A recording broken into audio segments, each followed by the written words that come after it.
ভেটকি মাছের মাথা খেতে কার না ভালো লাগে। তো সো ফ্রেন্ড, আজ আমি তোমাদের সামনে সেটাই নিয়ে চলে এসেছি। তো তোমরা আমার ভিডিওটি শেষ পর্যন্ত দেখো, তোমাদের আশা করি খুব ভালো লাগবে। তো আজ আমি কিছুটা ভেটকি মাছের মাথা বাজার থেকে পিস করে কেটে নিয়ে আসছি। সেটা ভালো করে ধুয়েছি, ধোয়ার পরে নুন হলুদ মাখিয়ে রেখেছি কিছুক্ষণ। তারপর কড়াইতে তেল দিয়ে ভালো করে সেটা ভাজা করছি। আর এই রান্নাটা হবে একদম আদা জিরে এবং কাঁচা লঙ্কা দিয়ে সিম্পলভাবে রান্নাটা হবে, কিন্তু রান্নাটা খেতে খুব টেস্ট হয়।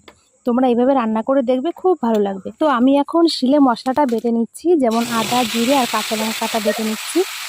এখন আমি কড়াইতে তেল দিয়েছি, গোটা জিরে আর তেজপাতা ফোড়ন দিয়েছি, আরে বেটে রাখা মশলাগুলো দিয়ে দিয়েছি।